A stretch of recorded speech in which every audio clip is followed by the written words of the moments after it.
Friday. As we look at First News, it's fair, it's accurate, you get the damn truth. Israel's defense forces said they found the bodies of 3 more hostages dead, recovered overnight in Gaza. The United Nations Court is preparing a rule on whether Israel has to stop their military operations. In the meantime, they're finding hostage bodies dead, brutalized, mutilated over there. The army said they were killed on the day of the attack, too. Their bodies have been dead a long time. The army found bodies of 3 Israeli hostages about a week ago. You know, there's still 5 Americans over there, we think, being held hostage. We don't know whether they are alive or dead. Australian media reporting 100 people believed to have died in a big landslide that buried a village in New Guinea. The landslide hit about 3 in the morning, 370 miles northwest of the South Pacific island nation capital of Port Moresby. Residents said current estimates of the death toll are above 100. Villagers said the number of those killed could be much higher. Their prime minister said they're responding. They'll release more info later. Rescuers are combing through piles of debris and wreckage to search for bodies after an explosion at a chemical factory in western India. That one killed 9, hurt 64 others. It happened in the factory's boiler, blew apart nearby factories and homes as well. 2 bodies have been identified. The rest are burned beyond recognition. Police have filed now homicide charges against the owners of that factory. Residents in Greenfield, Iowa, trying to work and clean up and salvage what may be left after that destructive tornado. It hit 100 homes, cost 4 lives, all along the mile-long swath. The heavy equipment scooping up splintered debris, smashed vehicles, shredded trees. More severe weather is expected in the Midwest today. There was a tornado on the ground for an hour in southwestern Oklahoma yesterday that could cause some major damage. They're waiting for first light this morning to see what maybe that would have caused. Former President Donald Trump campaigned yesterday in one of the most Democratic counties in the nation. He had a huge rally in the South Bronx last night. Trump addressed the supporters at Crotona Park. It's a public green space in a neighborhood that is among the city's most diverse and most impoverished places in the country. Trump in his speech cast himself as a better president and a better hope for Black Americans and Hispanic Americans. He had the best employment numbers for those 2 groups ever for any president. People in the crowd were chanting, "Build the wall." It was a huge rally. Democrats even in the crowd last night claiming Trump as the one who can help them more than the current president. It was quite a spectacle to see. In the meantime, as Joe Biden continues to get his vitamin cocktail in Delaware, he's trying to secure his legacy. While you and I were sleeping and everyone else, he has unleashed a flurry of election year rules now on the environment. All kinds of new landmark rules on coal-fired power plants, smokestack emissions, dozens of actions that he has taken in the recent weeks that we haven't been informed of to meet his climate goals and priorities. These regulations are being led by that 3-letter agency, this one, the EPA. They involve a host of federal agencies, too. Others, including Education Department, Transportation, Labor Department. They're all being issued in quick succession as Joe Biden is rushing to meet the deadline to make sure they're not overturned by Congress and get all this in place in case he loses and they lose their party control in the Senate. Folks, you can't imagine the kind of rules and regulations they're putting on us right now. The presidents of Northwestern and Rutgers universities went to Capitol Hill yesterday to defend their decision to end the pro-Palestinian, pro-Hamas encampments. The school leaders told members of the House committee that they were able to defuse the danger without ceding ground to the protesters. The presidents were testifying as part of a hearing examining how colleges respond to all of this anti-Semitism, all this Jewish hate and American hate date on their campuses. Schools have come under scrutiny for their delayed response and the violence between these pro-Hamas, anti-Jewish protesters and the others. And Senate Republicans were able to block the second time a bill that would have actually limited the number of illegals that could claim asylum in an election year ploy by the Democrats to try to pick up their failing numbers in recent polls. Senate Majority Leader Chuck Schumer brought it up again yesterday, and he's just underscoring Republican resistance to it. Everyone in America knows it was an election year ploy to get Democrats in favor of people who want more secure borders and better border legislation. Election surveyors and polls all around the country show it's a mega issue. John Tester automatically has turned into the toughest guy on borders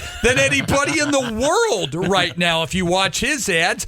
So they did this to throw him a bone. But Republicans were smart enough. They turned it down. Now, Republicans had stuff like that in the bill when it came to funding for the war in Israel and Ukraine, and all the Democrats turned all of those border measures down. But now they are trailing in the polls, and they need to do something, and this one did not work. They've had some extreme weather events hit parts of Africa, too, over the last 3 years. Storms, floods, droughts, leaving another deadly threat behind, too, and that is cholera. They have one of the world's worst outbreaks right now. 6,000 people have died from cholera since 2021. They're watching it. 350,000 cases have been reported. Places like Zimbabwe, Kenya, Ethiopia, Somalia, all badly affected. People in the news this morning, authorities said that the Kentucky policeman who arrested golfer Scottie Scheffler outside the PGA Championship is now being disciplined and corrective action because he did not have his body camera activated when he approached the golfer's vehicle and was allegedly dragged to the ground. Louisville police said they don't have footage of the interaction between Scheffler and Detective Brian Gillis outside of the golf club. That golfer was arrested on charges that he injured Gillis and disobeyed commands. Scheffler has called the incident just a misunderstanding. Officials didn't elaborate on what corrective action now has been taken against Gillis for not having his body cam turned on. Sam Butcher, he's the artist who created Precious Moments figurines depicting these angelic teardrop-eyed children. He has died. He was 85. Families said it was his life's mission to share God's gift of love with the world. No details about the cause of his death. Thousands of designs have been produced, though, over the decades. Fans always flocked in to buy his Precious Moments. Even had a park and a chapel in Missouri that was made to follow. Airlines today, they're struggling to keep their flights on time going into Memorial Day. Cancellations, though, modest so far. The big test comes today. 3 million people will fly. Even more people will be on the roads, 44 million. They had 6,000 flights canceled yesterday on the East Coast. Weather delays, things of that sort, but shouldn't be all that bad. They're ready. The average rate on your 30-year mortgage dipped this week down to about 7%. The rate 6.94. Last week it was 7.02. A year ago, though, it was even lower. It was 6.5. As home sales, with a recent report, are down. Shares retreated in Europe and Asia this morning. U.S. futures are flat. Oil prices fell. Japan reported inflation lower than what they thought would be. On Thursday, the S&P fell 0.7%. The Dow Jones tumbled more than 600 points yesterday. NASDAQ was down 0.4%. Oil yesterday fell to $76.67 a barrel now for oil. The Justice Department sued Ticketmaster and its parent company,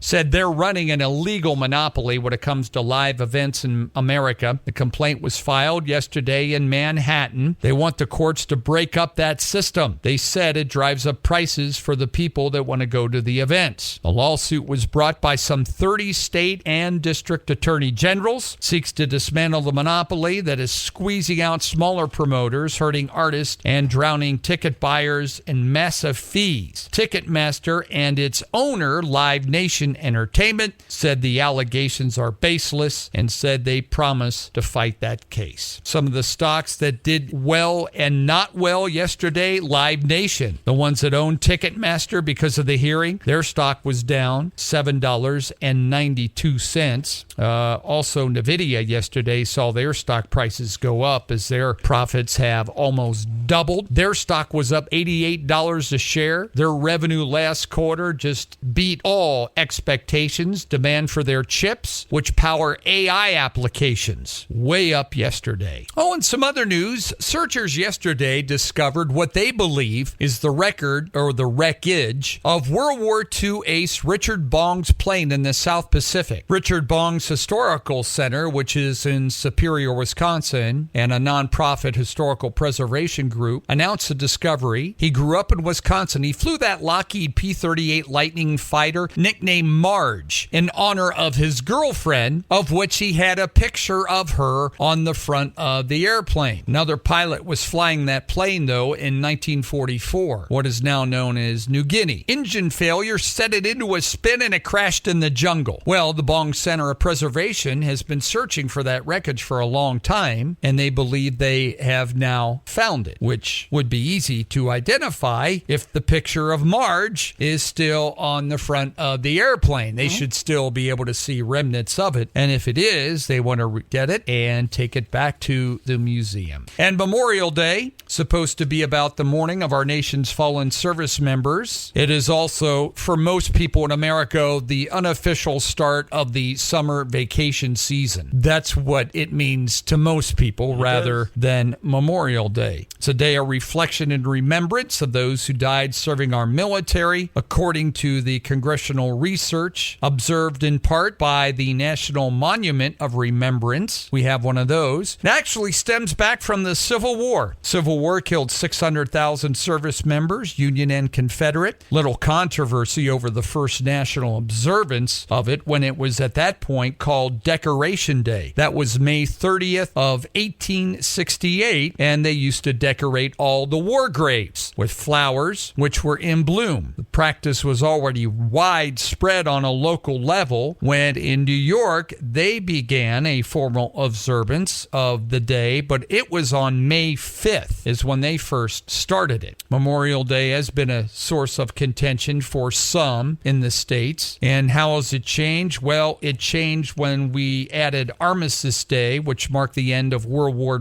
I. That was in November. And then we became Veterans Day with that one. An act of Congress actually changed Memorial Day then from every May 30th to the last Monday in 1971. Why? Which Paul's a big fan of. Why do we change holidays, folks? 3-day weekend. 3-day weekend. That's the only reason why we change them. Some we don't change. We can't change the 4th of July.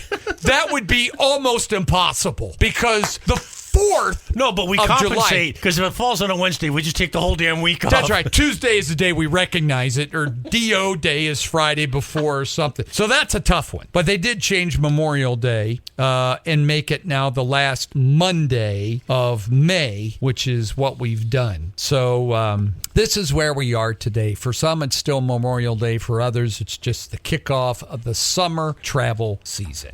Cat Country News Time is Folks, I just got to 6:41. say, you will rarely find another newscast in media with that much passion. There you go.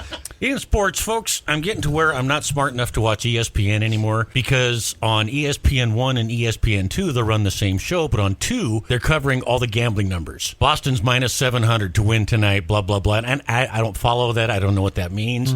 Well, Bronny James, LeBron's son, one of the most intriguing prospects of the upcoming 24 draft. Atlanta has the number 1 pick, and FanDuel thinks that he's going to be the number 1 pick, which would mean that his dad would also sign with Atlanta because he wants to play 1 year with his son. He thinks he's going to play at least 1 more year. James has the consensus odds of 201 to be taken with the draft's first pick. He's not the first pick, though. He's not the first pick. Heck, he came off the bench. Yeah, USC. Yeah, when No. he played. And even if you get LeBron for a year, is it worth wasting the first pick? No.